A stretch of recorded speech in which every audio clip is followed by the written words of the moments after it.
What if the worst argument of your marriage, the one where you said things you cannot take back, where you told your husband he had never once put his family first, turned out to be the moment you discovered he had already sold the most valuable thing he owned to prove the exact opposite? I said it at the top of my voice on a Wednesday evening in our kitchen that he was selfish, that he had never sacrificed anything for this family, that I was tired of being the only one who gave things up. He stood there and took every word. He did not defend himself. He did not raise his voice. He simply looked at me with an expression I could not read and said nothing. 3 days later, I found out why. My name is Tammy Tucker. And the thing my husband had sold quietly, completely without a single word, was something I did not know existed until the moment it broke me open. Subscribe before you go, because this story is about the sacrifice that has no audience and asks for nothing in return. Ray and I have been married for 11 years. We live in New Orleans, Louisiana, in a house that had been ours since the beginning. Not large, not fancy, but rooted in a neighborhood we loved and had no intention of leaving. Ray worked as a site foreman for a construction company. I worked part-time as a dental receptionist while managing most of what our home required. The year everything tightened began with my diagnosis. Nothing immediately life-threatening. A condition requiring surgery and a follow-up treatment plan that our insurance covered partially and our savings covered the rest of until the savings were gone. Then our eldest Richard needed orthodontic work that couldn't wait. Then the roof, then the car. By the time winter arrived, we were behind on 2 bills, and I was robbing one account to cover another in the way that becomes its own exhausting full-time job. Ray knew. We had talked about it in the careful, measured way of 2 people trying not to frighten each other. He said he was handling it. I said, "What does that mean exactly?" He said, "Trust me, Tammy." I tried. For 3 months I tried. It broke open on a Wednesday. A letter had arrived. A final notice I had not known was coming because Ree had been collecting the mail before I saw it. I found it in the drawer where he kept his work receipts, looking for a pen. Final notice, 30 days. I called him at the site. He came home within the hour, still in his work boots. And I met him at the door with a letter in my hand. In 3 months of fear converted into something that came out as fury. I said things I had been storing without knowing I was storing them. That he had been telling me to trust him for months while nothing changed. That I was the one losing sleep while he came home and ate dinner like the world was fine. That I had given up things, career opportunities, time, energy for this family. And I needed him to give up something too, just once, just to show me he understood what this cost. He stood in the doorway in his work boots and took every word. His face went through something I could not name. Not anger, not defensiveness, just a stillness that I read as confirmation that I was right about everything. "Are you finished?" he asked quietly. "Yes," I said. He nodded once. "I'll handle the bill," he said. And he went to wash up for dinner.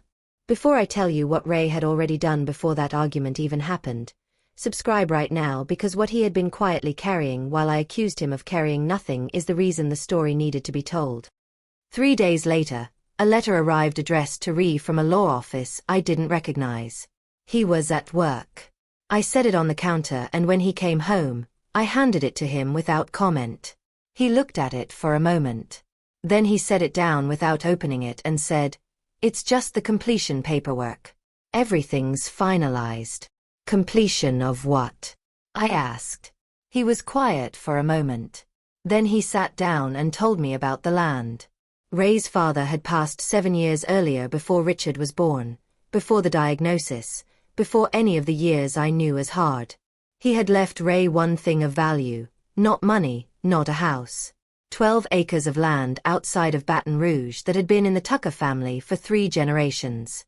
Land his grandfather had worked, that his father had held on to through every difficult decade, that Ray had been paying the annual property taxes on quietly since the estate was settled. He had never mentioned it, not because he was hiding it, but because in 11 years of marriage, it had never felt like something to spend.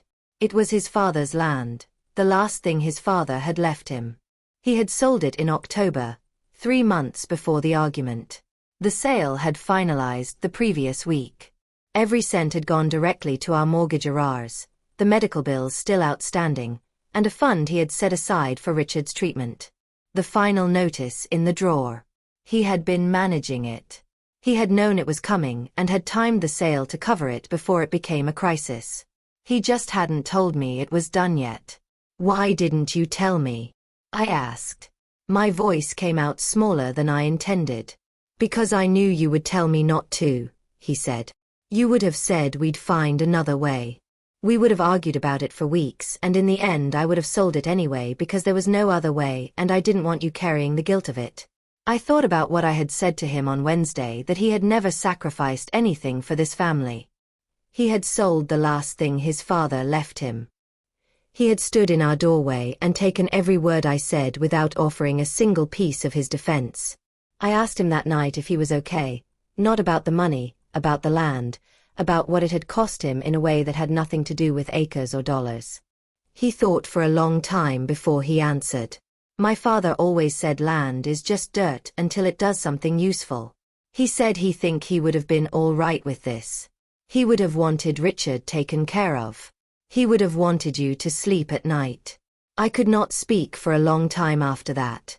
"I'm sorry," I said eventually, "for what I said on Wednesday. You were scared. I should have told you sooner. I kept thinking I'd tell you once it was done, and done wouldn't feel like such a loss." "It still feels like a loss." "I know," I said. "But it's the right loss," he said quietly. "This family is the right thing to lose it for." Ray still drives past that stretch of road outside Baton Rouge.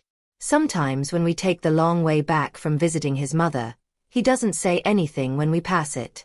He just looks for a moment and then looks back at the road. I used to think the quietest people in a marriage were the ones with the least to say.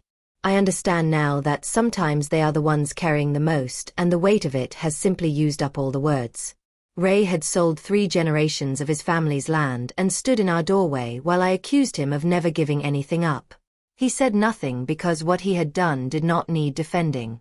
It spoke for itself. He had simply been waiting for me to be ready to hear it. I will not forget that Wednesday for as long as I live. Not because of what I said, but because of what he didn't.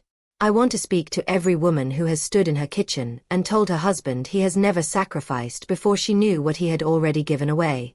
Fear is a very loud emotion. It drowns out patience, drowns out observation, drowns out the quiet evidence that has been accumulating right beside you. When we are afraid about money and security and the future, we reach for the nearest target. And the nearest target is almost always the person who loves us most. Ray did not defend himself because he did not need to.